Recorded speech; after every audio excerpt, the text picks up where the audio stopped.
Syzygy, episode 60, Big Moons.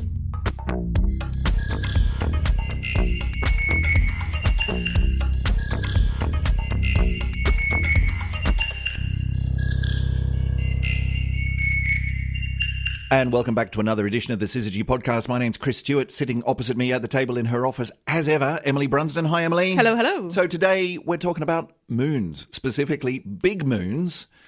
Well, there's been a few recently. Yes, and there's going to be some more. Some more. So we've had a few big moons, and there's going to be more big moons. And we've talked about moons on this podcast a few times now. Arguably too many times for only one part of the universe. I mean, a fairly prominent part in the night sky. Oh, it's a big bit in the sky, isn't it? It is big, but it does kind of make me wonder, like, surely, sometime soon we're going to run out of moon-related stuff. We're going to run out of lunar topics for this podcast. Apparently not, because we've got a load of big moon stuff to talk about today. Emily, what's going on? What's with the big moons? Big moons. So we're going to see across the first half of 2020 a bit of a resurgence in the popular press about supermoons. Was it this time last year you suddenly became Moon Girl? On the popular press locally and even nationwide, it suddenly, hey, let's talk to Emily about supermoons, because there was a string in a row of weirdly named moons. And that's astronomy, apparently? Well, not exactly. Not really? But it turns out that if you do want to get someone into your, press article that's going to talk sensibly about moons, astronomers are a good place to look for. Well, I mean, it does immediately come to mind. It's either astronomers or astrologers, and we'd rather the former than the latter. So just remind us, what were some of the things that you were talking about sort of 12 months ago? There were some weird moons. So, we had some of the moons that are actually going to make a resurgence again this year. Okay. So I think we had 3 supermoons in a row last year, and this year we're going to build on that. We've got 4 supermoons in a row. 4 in a row? 4 in a row. So we've already hit one of the 4. So what have we had so far? Last month, on February 9th, we had the snow moon. Never heard of that one. Now, well, it was in the suite last year. Oh, was it? Okay. I must have missed that one. I must have still been asleep. Yeah. I mean, we'll get to a definition of what a supermoon is later, but you'll often see these moons called as things like super snow moon. So just to be clear, we've had a snow moon, but we haven't had a super snow moon? We've had a super snow moon before, but the actual word snow has very little scientific meaning. You stagger me with that. I'm absolutely amazed to hear that that's not really astronomically research-based. No, and it's something that I'm not really super comfortable even as a human, because I do. Okay, so the names of moons, the names of the 12 or 13 full moons in a year there is some claim that these names that are commonly used come from Native American tribes. Okay. Now that already starts to ring alarm bells to me personally, because I'm no anthropologist by any stretch of the imagination. But first of all, there's a huge diversity of peoples that were living in North America. Yeah. And whether even these people would agree that these are the names. When I looked up, for example, the snow moon, I also got names like the hunger moon, the storm moon, and the chaste moon. Okay, so I guess you could argue it the other way and say, yep, snow moon, perfectly legit, but so are all of these other terms that we could use interchangeably for exactly the same phenomenon. So let's start with that one off the bat. The snow moon's the one we've had this year? The snow moon was in February. And that was what? That was a supermoon. Okay, but why a snow moon? It was in the month of February. Right. Okay, Yeah. So being absolutely clear here, a snow moon is a full moon in the month of February. That's it. That's it. Yeah. That's all. That's all. Right. So you get okay. you get a snow moon every year. Right. If you believe in a snow. I can see how astronomers might not get particularly excited about this. There's not a lot of research grants going for full moons in the month of February. Like, it either is or it isn't, and you don't get a lot of funding to research that one. And it's not particularly universal either, because anyone in the Southern Hemisphere will look around and say, snow? Yeah, what? Yes. Beg to differ. Yeah, depending on where you are, it's either really hot or your entire country's on fire. Either way, not a lot of snow going on. Yeah. Okay. So snow moon, we've had. That's full moon, month of February. Yep. What's next? So the next one's in March the 9th. There's full moon, which is also a super moon. Yeah. And this is called the worm moon by some people. Because it's in March. Because it's in And the March. worms come out in March because it's spring. Maybe, but If you've equally, got a big compost pile full of worms, it's a worm moon.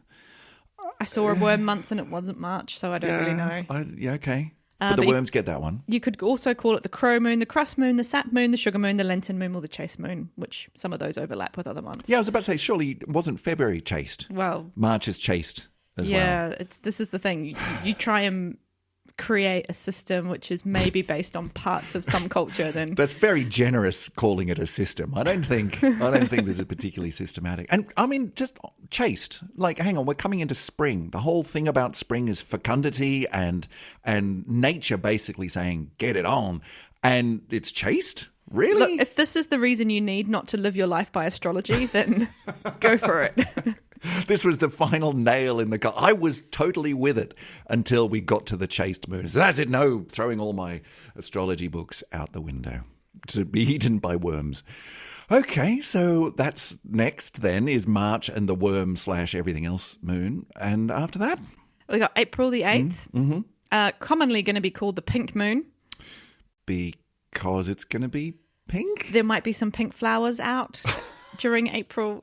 That's as good as you get? I think so. Come on, there's got to be a reason it's a pink moon. Well, it doesn't actually change colour. I'm going to put that out there now. I was guessing that. I mean, that would be fairly extraordinary. Like, that would be worth a research grant, I think, if you were able to conclusively show that in a couple of months' time, the moon's going to be pink for the following astronomical reasons. I think that would be awesome. But no, it's just called that. Okay. But if you really want, you can also call it the sprouting grass moon, the growing moon, the hare moon, the Pascal moon, the egg moon, or the fish moon. The egg moon. Wasn't that a Beatles song? I am the egg. Never mind. Okay, but that's February, March, April. We've still got one to go. And one more is May. So May the 7th will be the next full moon, also a super moon, also called the flower moon by some people. That's it? Just the flower moon? Moon. Right. Flower as in the plant. Right, not as in the baking stuff. Right. Okay. All right, so that's... Well, actually, calling it the flower moon in terms of the baking stuff might even make more sense because the other names I found for it are also called the corn moon or the milk moon. Right. Okay, on a kitchen theme. Yeah, so you could get some pancakes going. You could. With your egg moon, your based on moon. last episode's theme. Yeah. Okay. So we've got 4 of these specially named moons in a row, which is either exciting or annoying, depending on which position you're coming from and how close you are to the astronomical community. But they're all supermoons.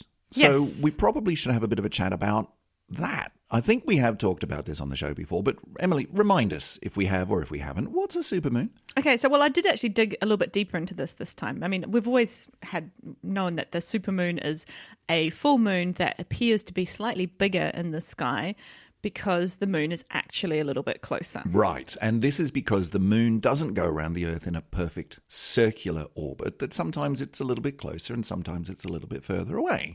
And so when it is closer and a full moon, then that's a supermoon. Yeah, but so I actually found the proper definition of a supermoon, and then we can talk about the astronomical sort of flip side of this. Okay, well, it's nice to know that there is a proper definition after all of the preceding 10 minutes of discussion about things that have absolutely no proper definitions. Well, take proper a bit lightly here because this is an astrological definition. Okay,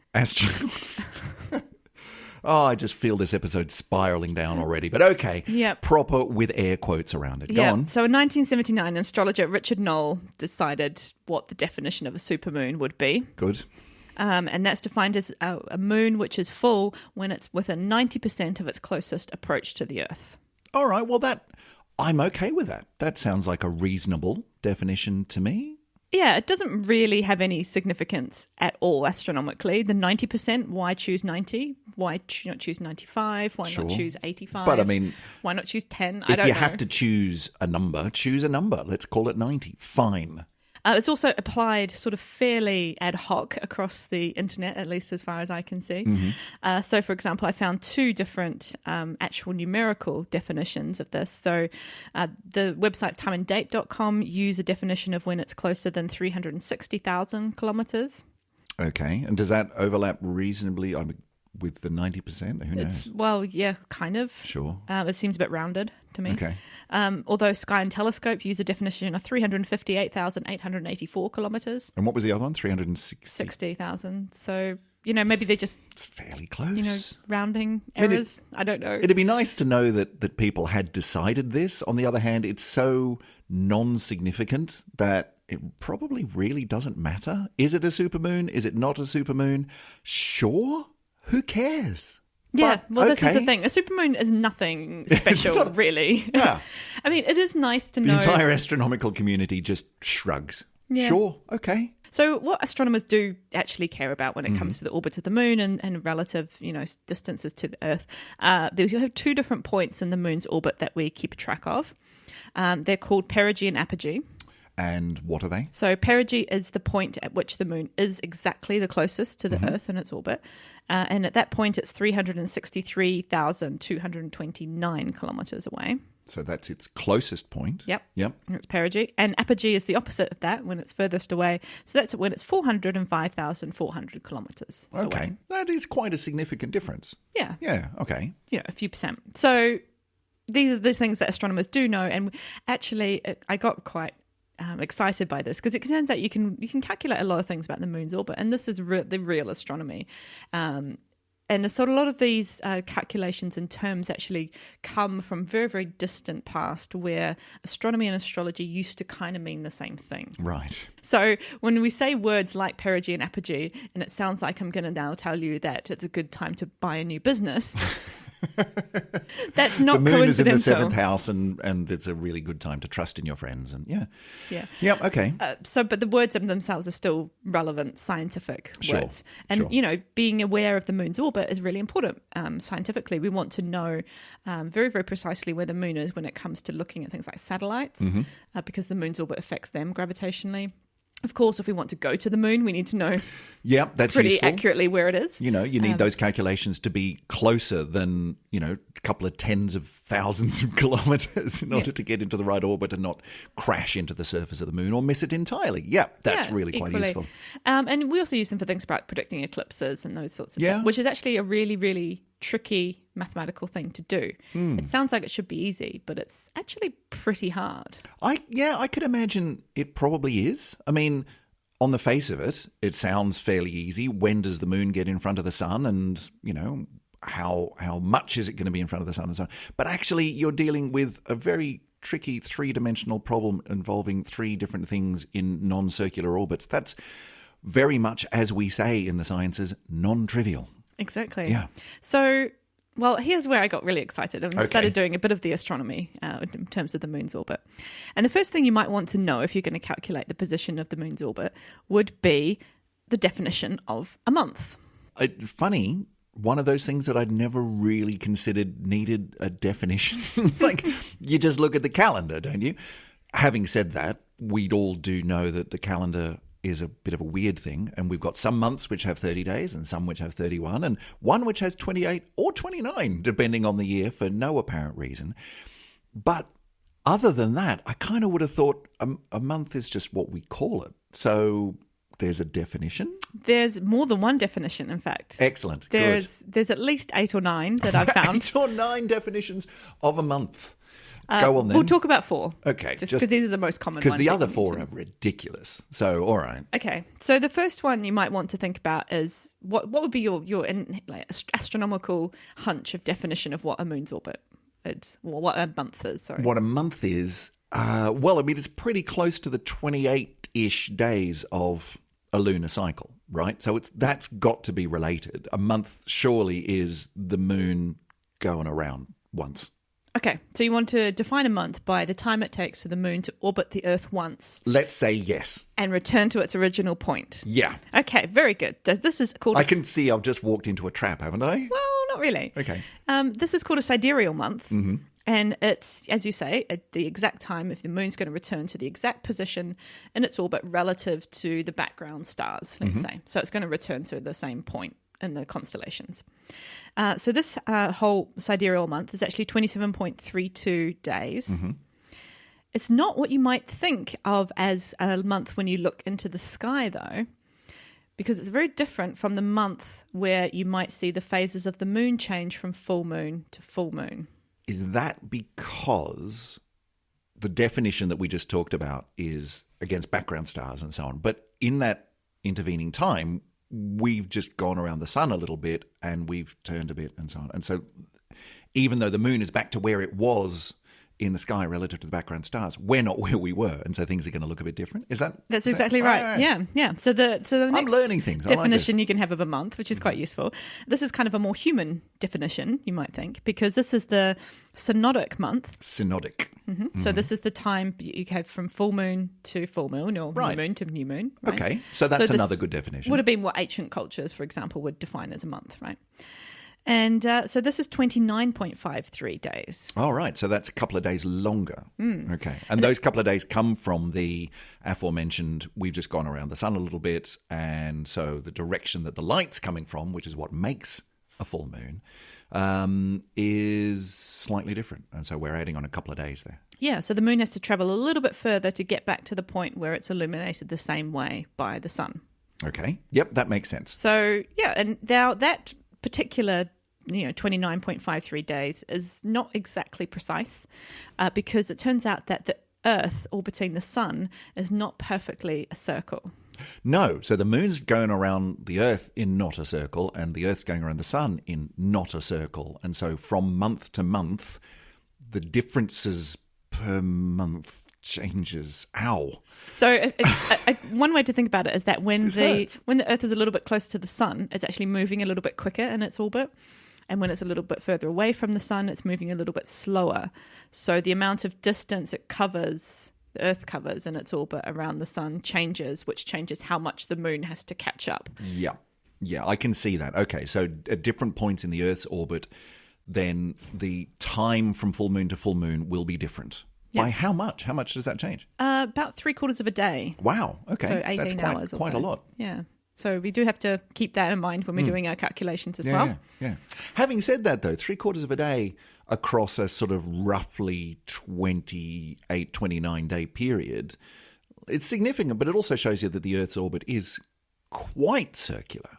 Yeah. We are very, very close to We're being not circular. far off from a circular orbit. Like, it's not like, some months are 4 days long and some months are, 50 days long. It's really quite close to 28, 29 days. Yeah. But you can see now why we don't exactly have the same number of full moons every year. Some years we have 12 full moons and some years we have 13. Right. And that's because you can't divide your 365 days of a year exactly into these numbers. Yeah. And you get a whole number Yeah. back again. That makes sense. It's not quite as clockwork a universe as we perhaps once imagined. So it's a bit annoying that we can't have the same number. If we want to have an astronomical definition of a year, the astronomical definition of a month doesn't quite work. with Sure, that. but I mean, why should astronomy be any different from any other branch of science where it's messy in the real world? It is very, very messy. Yeah, okay. So that's two definitions of a month. One is when does the moon get back to where it was in relation to the fixed, even though they're not particularly fixed, background of stars. And the other is when do we get back to full moon from a full moon again? Okay, Yeah. that's two. Okay, so the third one's slightly more complicated. Now we've got to imagine the moon's orbit as an ellipse now. Okay, not a So- circle, it's an ellipse. Yeah, so we have this perigee and apogee. Yep. Now those positions of where perigee and apogee are change over time. What you can imagine is the whole ellipse rotates around the Earth. Okay, so it's the moon's moving in an ellipse, not a circle, and that ellipse itself is rotating around the Earth. So it's like, going in an ellipse, and then that ellipse slowly but surely turns. Yeah, so around. sometimes perigee is close to the sun, sometimes it's on the opposite side of the Earth Right. to the sun. Yeah, which is why we don't always have supermoons when it's a full moon. Sometimes we have a supermoon, and sometimes we have it that the moon is at the average distance, and sometimes we have it that the moon is really far away, or a bit further away, because of that rotating of the ellipse. All right. Yeah, so that whole ellipse takes about nearly 9 years to go round. Right. Okay. That's quite a long time. Yeah, so it's precessional. So this is in the same way that we have precession in all sorts of orbits. We have precession of the Earth's rotation axis as probably the most famous example. Yeah. So if you drew a line out from the top of the Earth, of its spin axis, and looked at what star that is, At the moment, that star is Polaris, The North Star. the North Star, from the top anyway. We don't have a bottom star. At the No, moment. it's sort of a bit of a void, really, isn't Bit it? annoying. But that will change over time, and that's because this precession of the spin axis of the Earth changes over, Right. I think it's 26,000 years or something. Yeah. So we've got a little while to wait before Polaris moves out of the northern pole. But you're saying that the same phenomenon, the same physical phenomenon called precession, is what's behind the ellipse of the moon's orbit, slowly but surely rotating around. And is that why? Because it takes 9 years, you said, roughly. Is that why we've got so many supermoons happening now? Is because we're at a point in our orbit and the moon's orbit and the precession of the moon's ellipse, so that full moons are all happening close to us. Yes. It's that sort of convergence of all of those Yeah. things. Yeah. Right. Although remembering that supermoon definition is fairly arbitrary. With the air quote version of the definition, So what happens with this in terms of the length of a month is it does actually make our months a little bit longer. So instead of being the 27.32 days, which we had for the sidereal month, this makes them up to 27.55 days. Right. So a little bit of a change. Okay. All right. So that's fine. Now we've got a fourth type of one, and this is to do with the moon's orbit relative to the equator of the Earth, if you like, or the ecliptic plane. Okay. Yep. Talk me through it. Okay, so the Earth is going around the sun. Now we're a little bit tilted over, which is so our equator doesn't line up with the equator of the sun. That's right. But That's why we have seasons. Yeah, That's where that comes from. but we draw this imaginary plane, which is the Earth's orbit around the sun, and this is the ecliptic. It's the plane that most of the planets pretty much orbit in. Okay. Right. Now the moon is tilted to this plane, so it doesn't follow exactly the Earth's ecliptic as Right, it goes okay. around. It's tilted by not a super huge amount. It's about 5 degrees. Right. So it's not a lot, but non-trivial. But what this means is you get two important points in the moon's orbit called nodes. And I'm going to guess that's where it crosses the ecliptic. Yes. Hey! So you get a point where you get an ascending node. It's like when the moon comes up into the northern celestial hemisphere, and you get a descending node. And then Right. it goes back down again. Okay, so just picturing this in my mind then, I'm imagining a plate, or we want to go back a couple of episodes, a pancake, which is the solar system, flat. That's what, let's say for the sake of an argument, all the planets are orbiting around the sun in. So it's nice and flat. And then the moon going around the Earth, if it was on exactly that plane, it would be going around on that same level, just on the surface of that pancake. But it's not. It's tilted slightly. So for some of the moon's orbit, it's ducking down below, and then it hits a node and comes up above, and then ducks down below and comes up above. And every time it crosses, that's a node. Yeah. Okay. And therein lies another definition of a month. Yeah. Now, those nodes were known since very ancient times for astronomers. Astronomers have been doing these maths calculations Yeah. for a very long time. Yeah. And they were thought, I'm not sure exactly what the link was, but there was something to do with dragons. Well, it has to be. Yeah. Yeah. Makes sense. So this is called a draconic month. Right. And this is used by using those nodes, using how long it takes for those nodes to return to the original points, and or to rotate around. And that whole period that it takes the nodes to go around is 18.6 years. Mm-hmm. So that gives us a draconic month, which is interestingly shorter than the other months. This is the Okay. shortest month Right. of all. It's 27.21 days. And the reasons why it's shorter is because the nodes are moving around the opposite direction to, say, the moon's orbit. Okay, I'm going to take your word on the maths for that one. Yeah, sure. All right, so we've got anything from 27.2-ish up to, what, 29 point something. So somewhere in the middle there, around 28 days is the average. Can you take an average? Is that allowed? Yeah, although you might not, you had the same number of days. Well, if you want the same number of days in a month, then you're going to have to have guess so. days which Yeah, are not yeah. nice I mean, I and guess day, that does and kinda- it gets very complicated. It is really interesting that we have all of these. And there's another 4 we haven't even talked about. Yeah. You found another Well, 4 at least, definitions of don't month. At least. There are more than 100 different perturbations to the moon's orbit. It does kind of, though, does beg the question for me, which is, do we care? And do we need a definition for a month? We clearly don't from a calendar point of view. Like, it's not like on the basis of this information, we're now going to go, oh, well, we're just going to throw March out, that doesn't have that number of days anymore. We're going to go with 27.2 or whatever we choose. Because that's ridiculous. That's not how the world works. We work in a number of days, and it's just a calendar. It's just a convention. Fine. We don't even need months or weeks. We could just do whatever the hell we want. Do we need a definition of a month, or is this turning it around and just saying we can measure these intervals? And so if we're interested in nodes, then we're talking about 27.2 days. If we're interested in this, then we're talking about that. Well, we do need to know this information, and we need to know for not just scientific reasons, but also cultural reasons as well. So as you'd say, okay, our whole calendar it kind of works, and normally you probably haven't thought about how actually the whole calendar is just a thing that happens, and the months are there and they do things until you have to remember, does this month have 30 or 31 days, and then you have to go through the little thing in your head.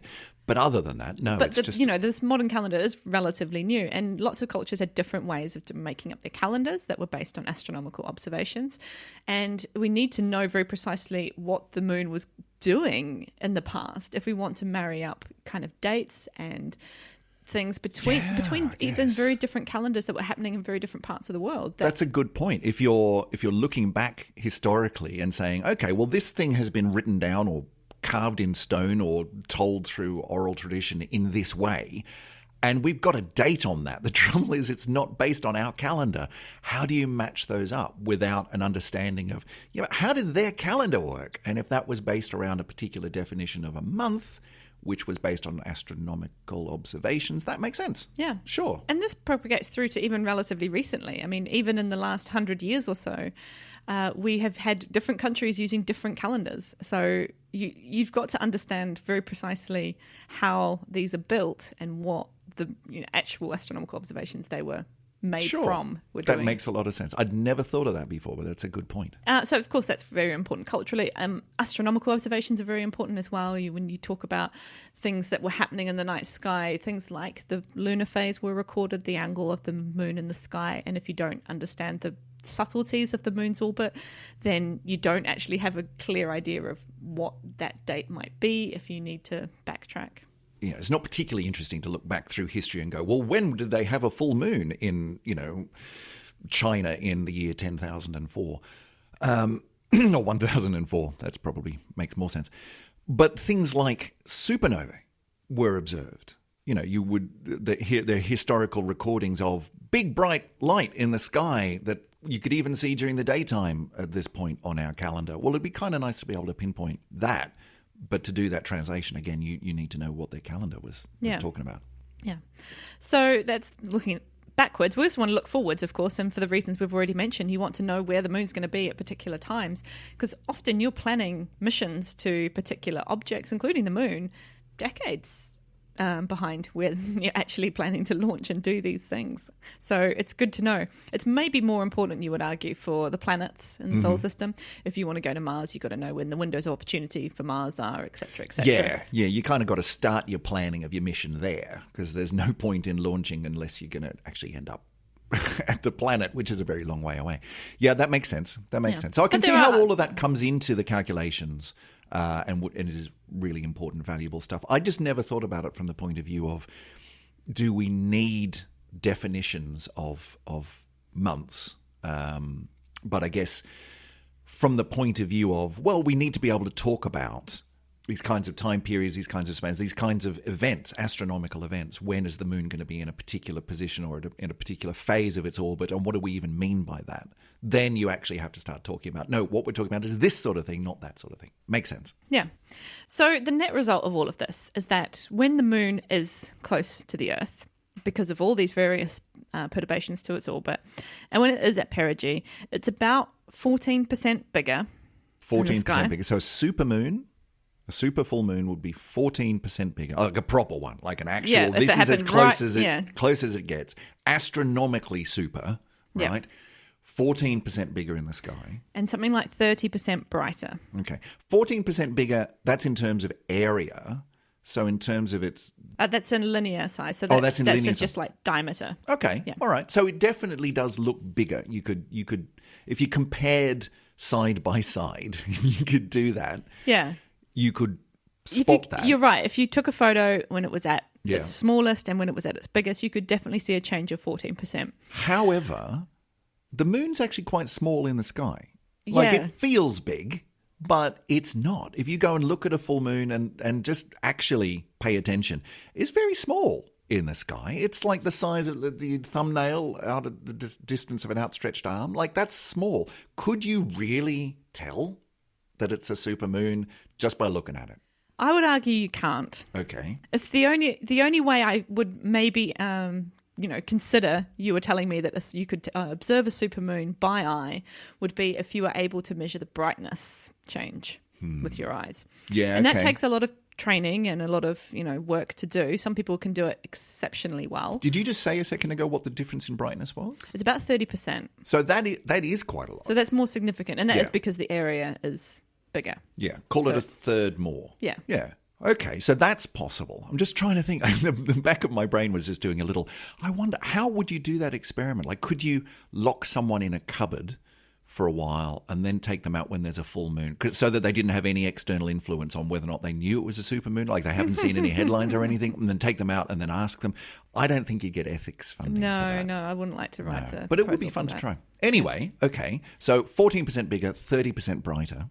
Yes. Nonetheless, there are lots of different full moons, whether they're supermoons or not, that lots of people have asked me, is the moon a bit bigger at the moment? Ah. And there is a real, and it's a very, very well-studied effect whereby the moon does sometimes look bigger, particularly if you see it near the horizon. Yes. Now, this comes up a lot. I had this conversation with one of my daughters not that long ago, and the number of people over the years who adamantly, absolutely, foot-stompingly, table-poundingly affirm that the moon is definitely bigger when you see it closer to the horizon. If you see a full moon when it's fairly low in the sky, it is huge. And that's, like, they're not making that up. That's real. It's real perception.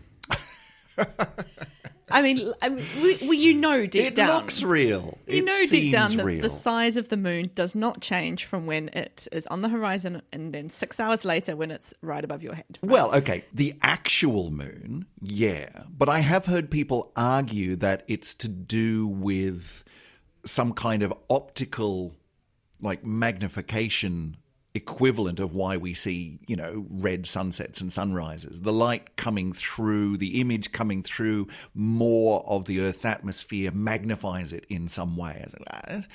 Look, there's a really easy way to figure this out. How about you measure it? I'm assuming someone at some point in the history of the world has done that. Yeah, and it's something you can do yourself, right? Yeah. Like you said, you can hold up your thumb at arm's length when the moon's on the horizon, and then a few hours later when it's above you, and you will see it's exactly the same size compared to your thumb. Or even when the moon is on the horizon, if you look at it through, say, a toilet roll, then suddenly it doesn't look so big anymore. Ah, okay. If you strip out, what you're saying is if you strip out all of those external stimuli, all those other things that you can compare it with, and just look at the moon, then the psychological thing disappears. The illusion disappears. Yeah, well, it's very, very interesting. So I looked into the moon illusion quite a lot, and I'm not a psychologist. I'm not a. Is that what it's called? The moon illusion? The moon illusion, yeah, and it's not.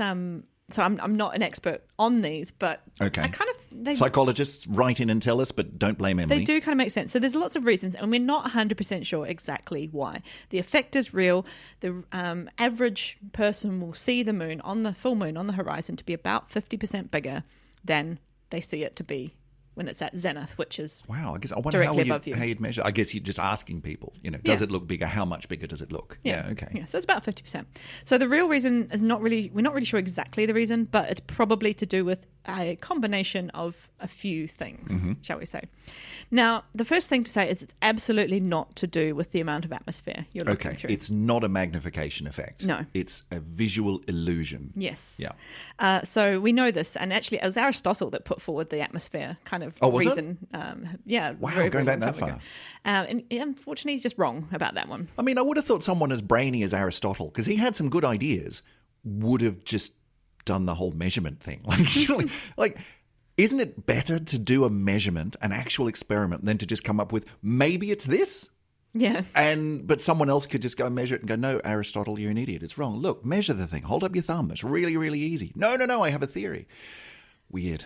But what is interesting, and that was kind of related, but it's not significant compared to the other things we're about to talk about, is that the atmosphere does change the color of the moon. Oh, okay. Because of the whole sunset sunrise thing? Yeah, it's the same yeah. idea. So you get a lot of refraction of the red light through the atmosphere of the Earth, which makes the sun look really, really red. Mm-hmm. If you get very dusty or very lots of particulate matter in the atmosphere, You get amazing sunsets really and red sunrises. moons, yeah. And so the moon does the same thing. the yeah. harvest moon's very famous for this because lots of dust in the atmosphere. Oh, okay. Is that where that comes from? Yeah. there you are. And if there's a volcanic eruption, then often you see very red yeah. moons. So, Or bushfires, Yeah. or or lunar eclipses, which is kind of exactly the opposite. So that's kind of when you're seeing the full moon. Oh, yeah. That's the moon in the Earth's shadow. Yeah. Yeah. So it goes red then because you're looking at the sunlight that's passed through the Earth's atmosphere before it hits the moon. Right. The only light remaining is the light that's gone through a lot of atmosphere, and so by definition, it's already red. Yes. And that's what comes back to us. Yeah. Okay. So other than that, there's no atmospheric stuff going on. No, It although- looks a different color, but it's not magnifying. Some people have tried to argue that red things look bigger, but But again, it's an illusion, Yeah, right? It's not actually bigger. I think that to me is the interesting thing, is that people are so adamant.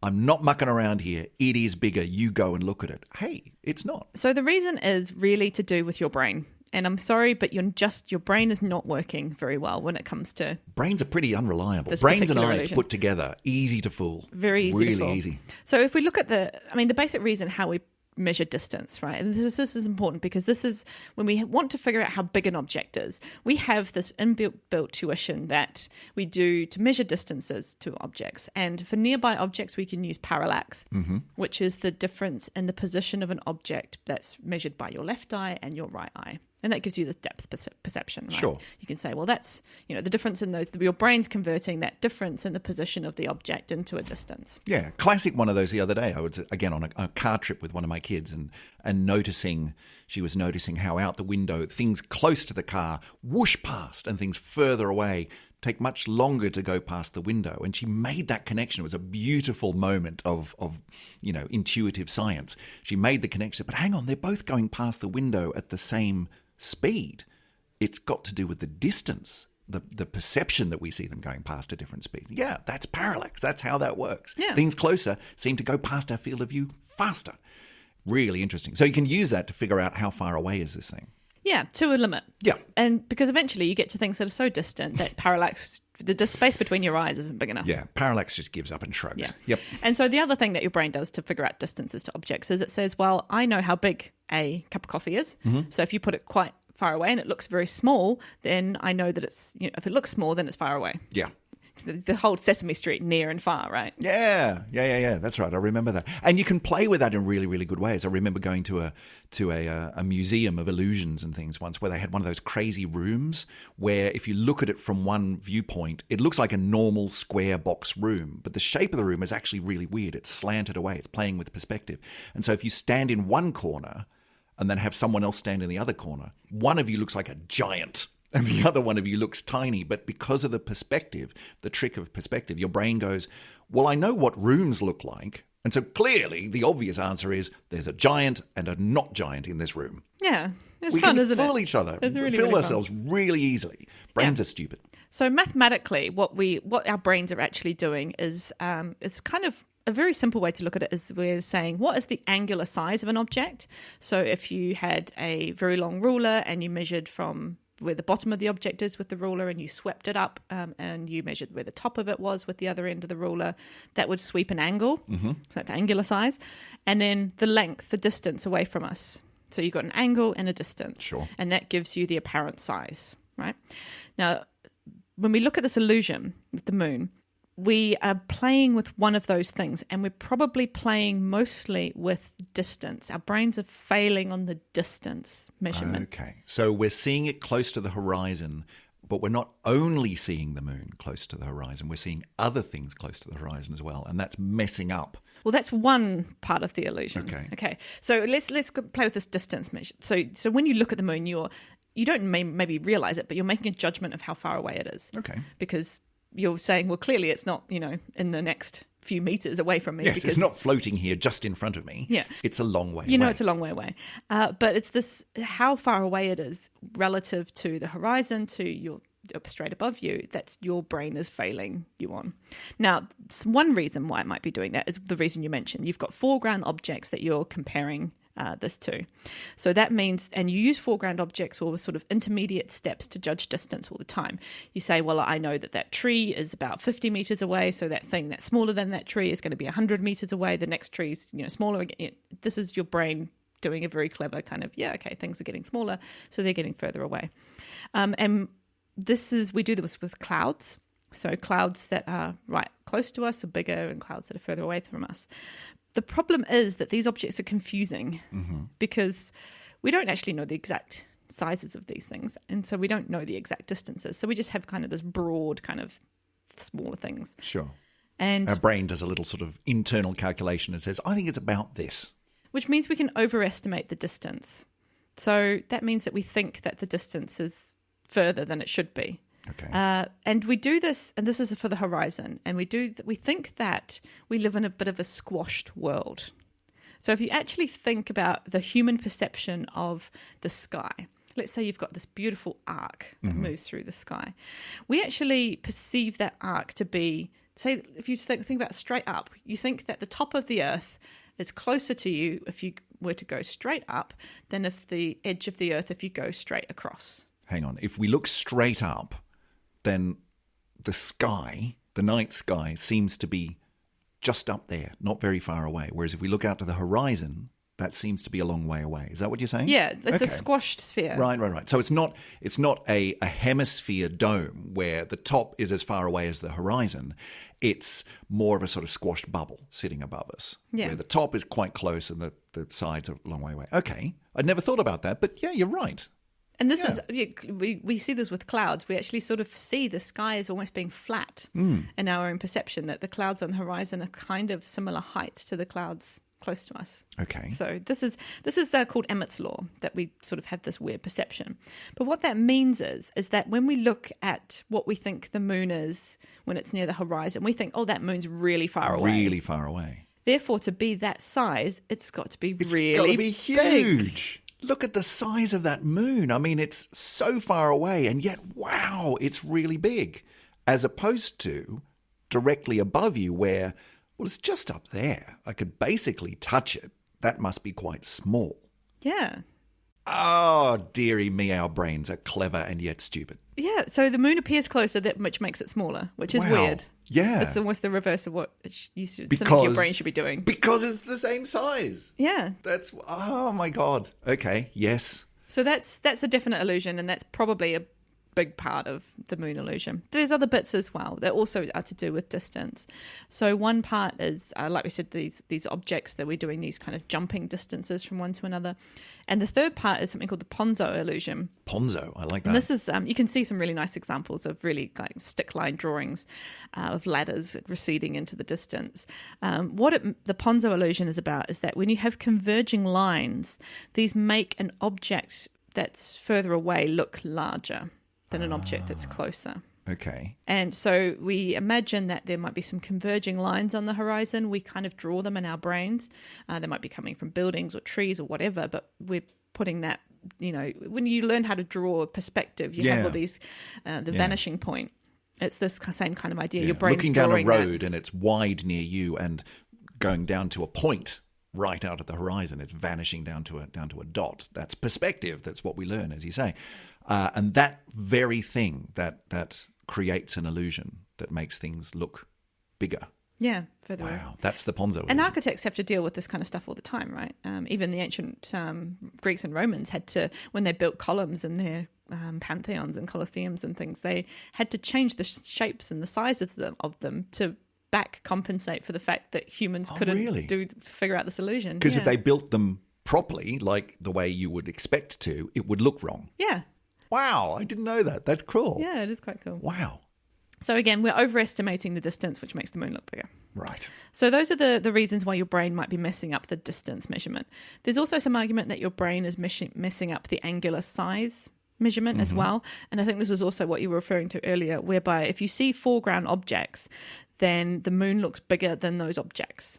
So you say, okay, there's a building there or a tree there. I have a very good understanding of how big a tree is, right? So the moon is bigger than that. So therefore it looks much bigger. Yeah. Whereas when you look at straight above you in the sky, you don't have anything to directly compare it to. Yeah. It's weird psychology, isn't it? Yeah. Yeah. And this is something called the Ebbinghaus illusion. So you can do this with very simple way by drawing a circle. If you draw two circles exactly the same size. If you surround one circle with circles that are smaller.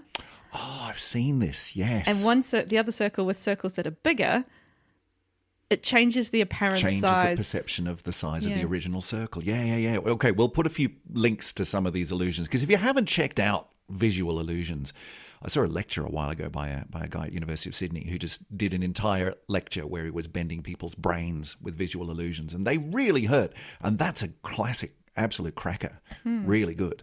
Wow, I hadn't thought about that before, but you're right. That's probably got to do with it. So overall, it's probably some combination of all of the above, and maybe the combination is different for different individuals depending on how you learn depth perception. Yeah. But they all point in the same direction, give which us is the same outcome. Yeah. So I think we can conclusively say then that A, the moon is not bigger when it's closer to the horizon than when it's above us. B, our brains are very, very clever at fooling themselves. Yeah. Yeah. And I think a good place to kind of wrap it all up is a quote that comes from Kant, actually. This is in the 1780s, so they were very aware about the moon illusion at the time. He says, "The astronomer cannot prevent himself from seeing the moon larger at its rising than the same time afterwards, although he is not deceived by this illusion."